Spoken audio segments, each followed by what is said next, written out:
Então vamos lá, a gente está falando dessa dinastia Bharata, reinava na Índia, fundou Hastinapur, e lá, depois de algumas gerações para frente, nasceu um cara chamado Bhisma. E o pai dele, como pai solteiro, acabou se apaixonando por uma... filha adotiva de um pescador. E aí o Bhisma falou, eu vou resolver isso aí. Foi até o pescador. Ele falou pro pescador o seguinte, pode dar sua filha em casamento pro meu pai, que ele tá muito chateado, muito triste, e eu vou abdicar do meu direito ao trono. E mais, ficarei casto para que não gere herdeiros. Então, o pai dele disse que ele seria então imortal e que ele só morreria, só desencarnaria o dia que ele quisesse desencarnar. Não tinha mais herdeiro. O reino entrou em colapso. Exatamente, precisava ter uma continuidade e Bhishma era casto. Ambika e Ambalika, vocês vão ter relacionamento com o meu filho. Vyasa, e dos filhos que nascerem Isso. vão ser os regentes da terra. O reino acabou ficando aos cuidados de Pandu. E aí o Pandu se casou com uma mulher chamada Madri, E com outra, chamada Kunti. o semideus Cervo virou e falou assim, agora você vai ter o mesmo destino que eu. Quando você tiver a sua relação sexual, você vai morrer. E assim o reino de novo entra em colapso. Porque não vai ter um herdeiro. O Pandu ainda não tinha procriado. Sim. Não tinha ainda dado um herdeiro ao seu reino. É. E aí com essa maldição ele fala, e agora o que eu vou fazer? Porém, Kunti surge com uma carta na manga. Lembra, Kunti era a tia do Krishna, que casou junto com Matri lá. junto com Madri e com Pandu. Então ela era esposa de Pandu.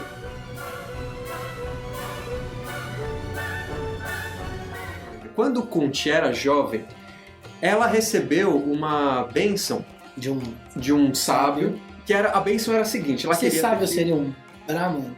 Um Brahmani. um Brahmani, talvez um Brahmani, talvez um Rishi. E aí ela recebeu uma bênção dele, 5 mantras. 5 mantras. O que ela deu em troca a gente não sabe. É. Mas ela recebeu 5 mantras desse sábio. Ela deveria fazer o seguinte com esses mantras. Mentalizar um dos deuses, e a cada mantra que ela entoasse pensando nos deuses, ela teria um filho com esse deus. Isso. Ela fez um teste. Vou mentalizar o sol. E aí nasceu Karna. Só que ela era muito jovem para ter um filho.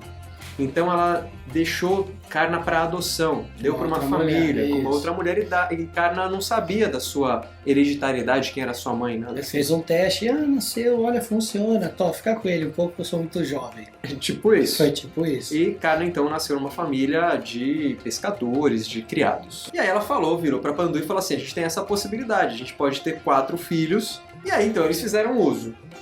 Kunti usou 3 mantras. Então ela mentalizou Deus da virtude, o Deus da justiça. E aí, através desse arquétipo de Deus da justiça, ela concedeu Yudhishthir, o mais virtuoso entre os irmãos. Exatamente. Depois ela foi e mentalizou Vayu, que é o Deus vento. do vento. E aí, com esse arquétipo, ela concebeu Bhima. Veja, não é Bhishma, que é o tio avô deles. Isso, é o Bhima. Que ele era o mais forte, o mais ousado e o mais arrogante. Como o vento, que furacão, o vento que leva. Então, Vayu tem esse arquétipo de força mesmo. Exatamente. E aí, quando ela mentalizou Indra, que é o rei dos deuses. O rei dos deuses, ela acabou concedendo Arjuna, que era o melhor arqueiro. E é o personagem central do Bhagavad Gita junto com o Krishna, certo? Certo. Aí sobrou um mantra. Um mantra. E aí o rei, Pandu, falou assim, calma, não precisa ter todos os filhos você. Vamos dar um pra nossa... Pra Madre. Isso. E aí ela deu. Só que ela mentalizou a divindade que são gêmeos. Os Ashvins, né? E ela teve então os outros 2 filhos. Saradeva e Nukula. E assim completa os 5 Pandavas, que são filhos de Pandu. É importante. Lembra? Porque lá na frente nós vamos falar da guerra dos Pandavas e dos Kauravas. É disso que trata o Mahabharata em essência. Isso. A guerra dos Pandavas e a guerra dos Kauravas. Até agora a gente contou como é que os Pandavas surgiram. Porque Pandu, a gente não contou. Pandu estava caçando e aí ele deu uma flechada em 2 servos que estavam transando. Que estavam copulando ali naquele momento. Só que eram semideuses. E aí o servo virou e falou assim, olha, você nos nos atirou enquanto a gente estava na nossa intimidade, agora você vai ter o mesmo destino que eu. Quando você tiver a sua relação sexual, você vai morrer. Depois que os 5 Pandavas irmãos tinha nascido, ele não se aguentou. Ele não se aguentou, né? Agora já tive filho. Já tive filho, já posso morrer, vou morrer gozando. E foi exatamente isso que aconteceu. Ele pegou Matri e teve relação sexual com ela. E quando acabou a relação, ele morreu. Ela com aquele sentimento de tristeza. Lá, não sei hoje em dia, mas existia o ritual de cremação. Ainda tem, né? Ao céu aberto. As pessoas ainda são cremadas no Rio Grande, né? É. Ficam 7 dias lá e depois são queimados. E aí ele foi ser queimado, né? Cremado. Sim. E ela, naquele momento de desespero, tristeza, culpa principalmente, se jogou na fogueira e se cremou junto a ele. Então só ficando Kunti. Kunti ficar e fica até com o final seus da nossa 5 história. Pandavas. Exatamente. Kunti e os 5 Pandavas. Que bonitinho. Nesse momento, o Dridri, o Dhritarashtra, que era o irmão de Panda, de Pandu cego, isso, assume o reino. Porque o outro era filho de uma criada. O Vidur era filho de uma criada. Isso, então ficou pro Dhritarashtra. E ele casou com Gandhara. Então o rei cego casou com Gandhara e ela ficou grávida no momento em que Kunti estava mentalizando o deus da virtude para ter Yudhishthir. E aí nasceu Yudhishthir antes que Gandhara tivesse o primeiro filho. E aí ela ficou super chateada. Antes que ela fizesse qualquer coisa, ela foi visitada por Vyasa. Lembra quem é Vyasa? Que é quem está ditando essa história toda. Ele virou para Gandhara e falou o seguinte: você vai ser mãe, eu te dou a bênção, jogo uma bênção, você será mãe de 101 filhos. Que bacana, que bênção.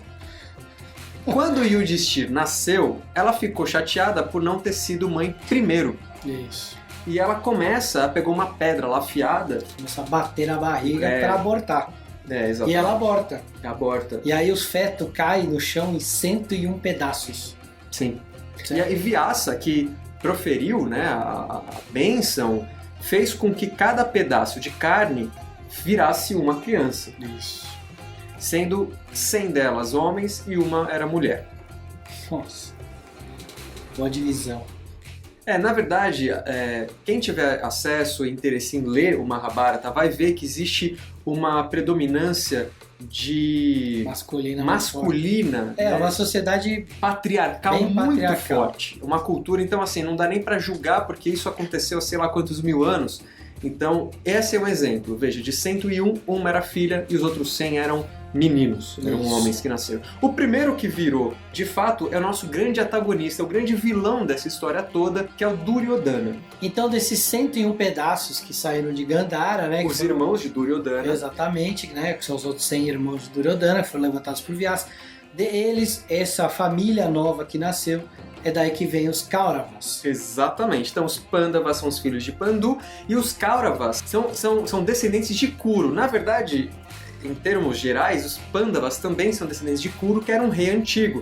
Mas acabou por chamar esse pessoal de Kauravas e os Pandavas de Pandu. Ou seja, eles eram primos. Com o nascimento então dos Kauravas e dos Pandavas, Vyasa começa a ver que vai dar treta na família. Ele começa a prever que no futuro terão muitas desavenças. E aí ele fala para sua mãe, que até então é a rainha, a Satyavati, a sair. Convida sua mãe a sair do reino junto com as suas noras, né? Com quem o próprio Vyasa teve os filhos, tal, aquela coisa toda. A Ambika e a Ambalika. Isso. E aí os 4 saem do reino, e aí o rei cego, de fato, sem a presença da rainha, acaba ficando com o reino ao seu comando, de fato. E aí é chamado o Kripacharya, ou Kripacharya, um grande sábio imortal, lendário, a dar educação aos dois. Aos Pandavas e aos Kauravas. Juntos. Foram criados juntos. Sim. Até a idade de se tornar um kshatriya, né? Um guerreiro de fato. Eles eram dessa classe, né? Lá que tem a divisão por castas, eles eram kshatriyas, eram guerreiros. E aí os Pandavas começaram a se sobressair. Começaram a sair muito bem dos treinamentos, dos ensinamentos, e aí os Kauravas começaram a alimentar uma inveja pelos Pandavas. Exatamente. Quando chegou nesse momento de treinamento de batalha, Kripacharya então meio que sai de cena, e Drona, que é também um grande sábio E ele treina então na arte da guerra todos os Kauravas e Pandavas. Os Pandavas já se sobressaíam, mas Arjuna em específico era o melhor dos alunos. Ele foi treinado não só por Drona, como o irmão do rei do senhor Krishna, Balarama, que ensinou várias técnicas e um mantra como uma arma sagrada. Krishna vai ganhar ao longo da história várias armas sagradas, que é descrito como se fossem mantras materializados em armas. E aí no caso de Arjuna, ganhou um mantra em forma de arco e flecha. E acabou se tornando um grande arqueiro. Até que tem um torneio entre os Kauravas e Pandavas, onde Duryodhana, aquele, né, todo machão, não sei o quê. Vou bater, vai acontecer. E leva uma surra de Bhima, que era fortão, lembra? Filho do Senhor dos Ventos. Quando Arjuna estava lá fazendo sua demonstração, ele fazia umas coisas milagrosas. Fazia água surgir do nada, vento, fogo, subia montanhas. Era o filho do grande deus, né? Sumia, aparecia de novo, ficava grande, ficava pequeno. Aí, Karna, olha só, Karna lá, que estava abandonado, ninguém sabia quem ele era, começou a zoar Arjuna. E os dois ficaram, você é um não sei o quê. Falou da mãe, Isso. Karna tava xingando a mãe de Arjuna sem saber que era a mãe dele. Própria. Exatamente, por aí. Como já existia uma rixa entre os Kauravas e Pandavas, o Duryodhana, filho do rei cego, acabou dando uma parte do reino pro Karna. Tá zoando meus irmãos desafetos.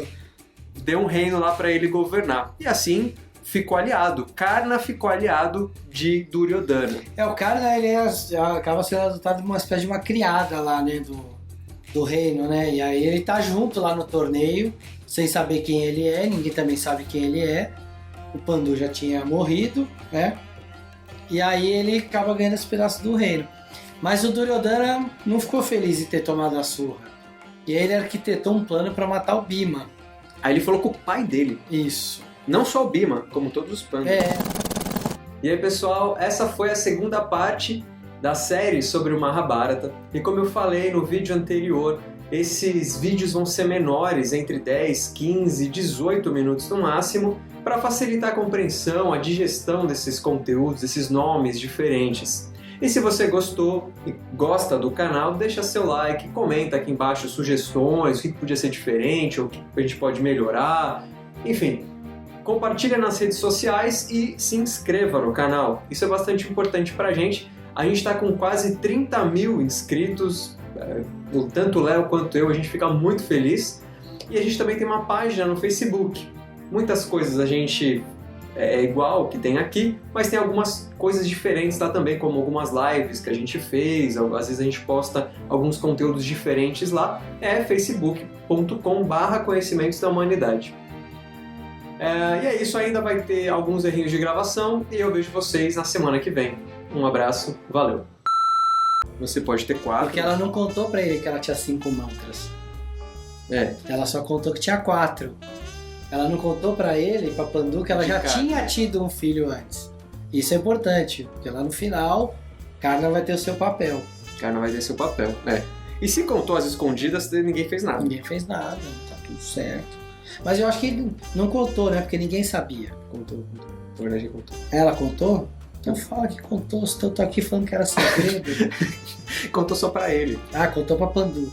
Pandu sabia. Então vamos voltar. Tá. Então todo mundo sabia. A gente contou como é que os Pandavas surgiram. Então pra você que gosta de pandas... Com Gandhara. Então o rei cego casou com Gandhara.